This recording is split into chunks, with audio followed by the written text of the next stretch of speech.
Hockey world cup में आज का दिन भारत के लिए बहुत महत्वपूर्ण है, बहुत अहम है। आज भारत का मुकाबला वेल्स के साथ है।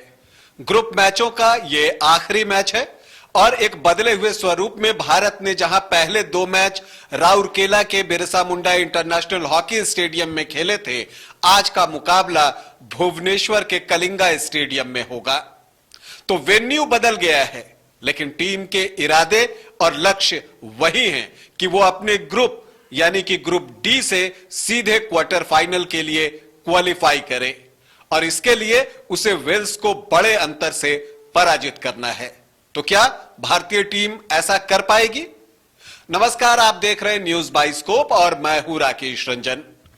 आज भारत और वेल्स के बीच हॉकी वर्ल्ड कप का एक अहम मैच खेला जाना है और इस मैच के बाद ही पता चलेगा कि ग्रुप डी को कौन सी टीम टॉप कर रही है, कौन सी टीम नंबर 1 पर रहेगी, क्योंकि जो टीम नंबर 1 पर रहेगी वही सीधे क्वार्टर फाइनल के लिए क्वालिफाई करेगी और जो टीम नंबर 2 पे रहेगी उसे जो है वो क्रॉसओवर मैच खेलना पड़ेगा। तो भारतीय टीम चाहती है कि वो सीधे क्वार्टर फाइनल के लिए क्वालिफाई करे और वेल्स उसके सामने है। अगर हम ग्रुप डी की बात करें तो उसमें जो 4 टीमें हैं, चाहे हम भारत की बात कर लें, स्पेन की बात कर लें, इंग्लैंड की बात कर लें या वेल्स की बात कर लें, तो इन चारों टीमों में जो सबसे कमजोर टीम मानी जा रही है वो वेल्स की ही टीम है। तो यह भारत के लिए राहत की बात है कि वेल्स से उसका मुकाबला है। और उससे भी एक अच्छी बात जो भारतीय टीम के लिए है वो ये है कि भारत और वेल्स के मुकाबले से पहले इंग्लैंड और स्पेन का मैच हो जाएगा। तो भारतीय टीम जब वेल्स के खिलाफ उतरेगी तो उसे सारा समीकरण पता होगा कि उसे वेल्स के खिलाफ कितने गोल करने हैं। तो ये एक लाभ की स्थिति है भारत के लिए कि वो अपने ग्रुप का आखिरी मैच खेल रहा है, तो उसे सारा गणित जो है वो पता होगा। तो ये तो बात हो गई कि भारत के लिए अच्छी बात, लेकिन भारत के लिए एक चिंता की बात है और चिंता की बात यह है कि हार्दिक सिंह जो कि भारत के तेज तर्रार मिडफील्डर हैं, वो खेलेंगे या नहीं, इस पर अभी तक संदेह बना हुआ है। जैसा कि आप जानते हैं कि इंग्लैंड के खिलाफ जब मैच हो रहा था तो आखिरी 5 मिनट में जब 5 मिनट बचे हुए थे उस वक्त जो है हैमस्ट्रिंग की समस्या हार्दिक को आई थी और वो मैदान से बाहर चले गए थे। तो वहां तो वो चल भी नहीं पा रहे थे, लेकिन भुवनेश्वर पहुंचने पर लोगों ने उन्हें चलते देखा है और ये बातें कही गई हैं कि देखिए हार्दिक को जो है वो हैमस्ट्रिंग नहीं था, माइल्ड स्ट्रेन था। लेकिन यह तय नहीं है कि वो आज का मैच खेलेंगे या नहीं खेलेंगे। लेकिन चोट तो लगता है कि उतनी गंभीर नहीं है, नहीं तो अगर चोट गंभीर होती तो भारतीय टीम जो है रिप्लेसमेंट जरूर मांगती, लेकिन भारतीय टीम ने कोई रिप्लेसमेंट नहीं मांगा है। इसका मतलब यह है कि टीम चाहती है कि हार्दिक सिंह टीम के साथ बने रहें और अगर वो आज वेल्स के साथ मैच मिस भी कर जाते हैं तो आगे जो विश्व कप के मैचेस होने हैं उसमें वो उपलब्ध रहें और वो खेलें। और यह बात सही है कि हार्दिक जैसे खिलाड़ी को कोई भी टीम मिस नहीं करना चाहती है। जिस गति के साथ वो गेंद को लेकर भागते हैं, जितनी तेजी से जब टीम पर आक्रमण होता है तो वो डिफेंस में आ जाते हैं और फिर जब आक्रमण करना होता है तो उतनी ही तेजी से आगे की ओर चले जाते हैं। तो उनके जैसे खिलाड़ी को कोई मिस नहीं करता। लेकिन एक बात तो है कि वो आज के मैच में नहीं होंगे, ऐसा लगता है, और यह भारत के लिए आप कह सकते हैं कि बड़ा आघात है। यह तो बात हो गई।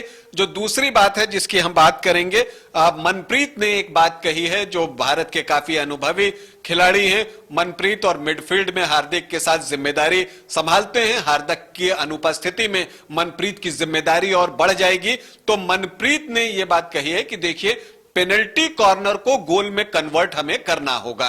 तो जब मनप्रीत ये बात कहते हैं कि पेनल्टी कॉर्नर को गोल में तब्दील करना है तो इसका मतलब यह है कि न सिर्फ हम और आप बल्कि टीम भी इस विषय को लेकर गंभीर है और उस पर जो है टीम काम कर रही है। ये एक राहत की बात है। अगर हम इस विश्व कप की बात करें, जो ये विश्व कप का 15वां संस्करण हो रहा है, उसमें अगर हम बात करें तो भारतीय टीम को जो है स्पेन के खिलाफ 5 पेनल्टी कॉर्नर मिले थे, जबकि इंग्लैंड के खिलाफ 4 पेनल्टी कॉर्नर मिले थे और इन 9 पेनल्टी कॉर्नर में भारतीय टीम सिर्फ 1 कन्वर्ट कर सकी है, वो भी रिबाउंड में। अमित रोहिदास ने वो गोल स्पेन के खिलाफ किया था। इसके अलावा कोई भी पेनल्टी कॉर्नर कन्वर्ट नहीं हो पाया है, चाहे वो हरमनप्रीत का फ्लिक हो, जबरदस्त फ्लिक हो, वो काम नहीं आया है, जर्मनप्रीत का स्लैप शॉट काम नहीं आया है, या वेरिएशन या जो डमी शॉट ली जाती है जिसमें अमित रोहिदास और मनप्रीत जो है वो हिस्सेदारी करते हैं, उसकी हम बात कर लें, वो भी